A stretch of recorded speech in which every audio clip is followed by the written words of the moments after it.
Peut-être c'est sur ça qu'il se base, puisque le MRC n'a pas d'élu aujourd'hui. Il faut dire que le MRC n'ira pas aux élections de 2025. Alors, Maurice Kamto ira-t-il aux élections? Maurice Kamto peut aller aux élections. Parce que, laissez que je vous explique un tout petit peu et que certaines personnes qui nous regardent également soient fixées. Attention, il y a une idée là qu'on est en train d'installer dans la tête des Camerounais. On est en train de vouloir manipuler les Camerounais pour leur faire croire, pour leur faire comprendre que justement en 2025, pour Maurice Kamto, c'est cuit. En fait, il y a une volonté de manipuler une partie de l'opinion en rejetant constamment l'opprobre et la faute sur Maurice Kamto. En fait, ce qu'il veut, c'est retourner la situation, la sortie de Maurice Kamto, qui nous fait comprendre clairement qu'il ira aux élections et qui nous fait comprendre que rien ne pourra l'empêcher d'aller aux élections. Il faut retourner cela contre lui et dire qu'en fait, il en est là aujourd'hui parce que c'est lui le fautif, c'est lui qui est responsable de sa potentielle ou probable élimination par rapport aux élections de 2025. Or, qu'est-ce qui se passe? Il a boycotté les élections de 2020, les législatives et municipales, disant que tant que le conflit armé du côté de Nozo, le code électoral consensuel et bien d'autres dispositions ne seront pas réglées, il était inadmissible d'aller aux élections locales. Ok, le boycott, c'est quelque chose qui se fait de façon ponctuelle. C'est dans l'espace et dans le temps, c'est limité. Le boycott n'est pas un boycott éternel, n'est pas quelque chose d'éternel. Je peux vous dire, moi personnellement, je fais partie de ces personnes-là qui soutiennent le professeur Maurice Kamto.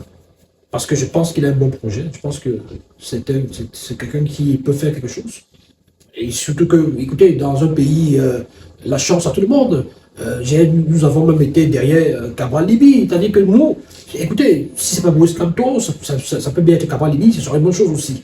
Il faut que ça change, il faut que ça se renouvelle, que quelqu'un vienne essayer autre chose, que peut-être quelqu'un dise que bon, désormais, voilà comment ça se passe au Cameroun, voilà comment ça se passe au Cameroun, nous voulons que ça se passe comme ça. Voilà, et que on essaye pour voir ce que ça peut donner. Parce que l'émergence d'un nouveau parti, l'émergence d'un nouveau dirigeant apporte souvent un dynamisme, apporte une oxygénation de la classe, de la société. Donc à ce niveau, il faut qu'on se dise quelque chose, c'est que le boycott, en fait, c'est un acte de militantisme, de protestation par rapport à une situation bien précise.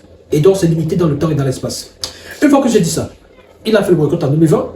Je faisais partie, moi-même personnellement, de ces personnes-là qui estimaient qu'il n'aurait pas dû. Et qu'il risquait de se faire piéger par le pouvoir en place. Parce que s'il compte revenir en 2025 et candidater en tant que... C'est-à-dire aux élections locales, pour avoir cette fois-là des élus et pouvoir participer aux élections présidentielles, il pourrait avoir des blocages. Le pouvoir peut faire des choses. Le pouvoir, ils ont tous les leviers.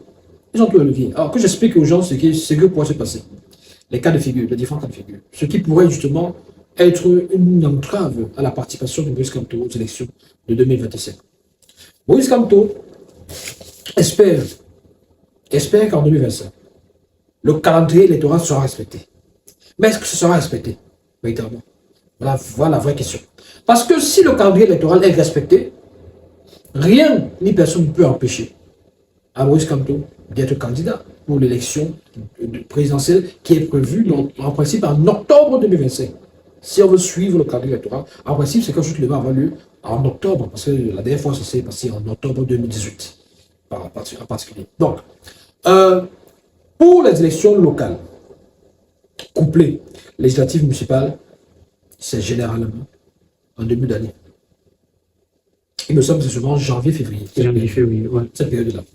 Donc, quand vous faites un peu des calculs, vous comprenez que si Maurice Kamto prend part, donc si le MRC prend part aux élections locales, donc janvier-février 2025, alors ils ont beaucoup de probabilités d'avoir des élus.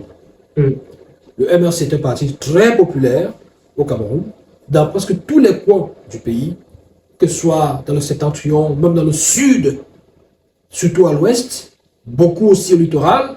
Donc, le MRC a des fortes chances, a toutes les possibilités d'avoir des élus, que ce soit les députés, que ce soit les maires, les conseils municipaux et tout le reste.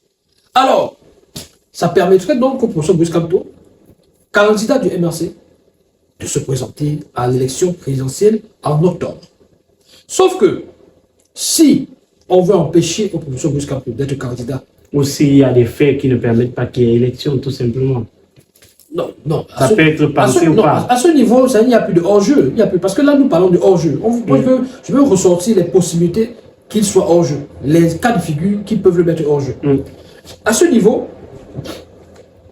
on peut assister donc à ce qu'on appelle la prorogation du mandat des élus. Comme il y a quelques années. Ou élection présidentielle anticipée.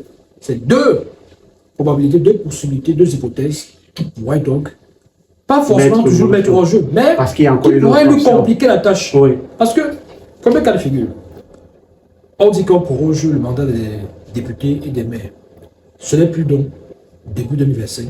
Ça peut aller plus tard, 2026, après l'élection présidentielle. Ça fait que Moïse Kamto n'a plus la possibilité, sur la base de ses élus, d'être candidat. C'est compliqué pour lui. C'est compliqué pour lui. Deuxième cas de figure. Si on ne veut pas proroger le mandat des élus, on peut dire, mais à cette heure-ci, à ce moment, c'est plus très évident quand même, parce que organiser les élections, il faut un temps pour la campagne, tout. Donc on peut dire, écoutez, l'élection présidentielle là sera anticipée.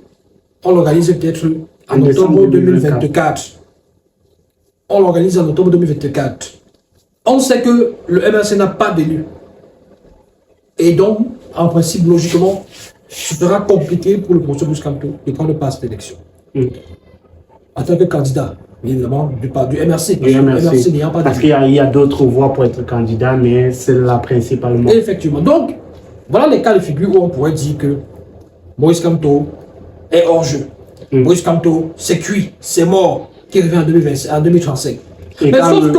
Mais sauf que même avec ça, c'est-à-dire qu'en réalité, quand Atangadi parle, il parle alors qu'aucun de ces deux cas de figure n'est encore évident, n'est encore posé. Lui, il est dans le système, peut-être à l'intérieur. Il trahit certainement des choses. Ou peut-être qu'il y a des... Soit il y a un mécanisme qui est déjà mis en place pour que qu'on ait une élection anticipée, soit il y a un mécanisme qui est mis sur pied pour que le mandat des élus soit prorogé, soit un autre mécanisme qui, au niveau de la préfectorale notamment, va peut-être empêcher véritablement, au cas où il y a même des élus, au cas où il y a même des possibilités, d'aller aux élections. Ou alors un mécanisme qui va même empêcher qu'il puisse avoir des candidats même pour les élections locales. Parce que rappelez-vous, en 2020, c'est à la dernière minute, c'est le dernier jour que le MRC se retire. C'est retiré. Et le MRC, avant ce jour-là, avait passé le temps à dénoncer des entraves graves au déroulement des élections locales. Non, au processus d'inscription, d'enregistrement, tout ça, parce que pour avoir les candidats, les différents candidats pour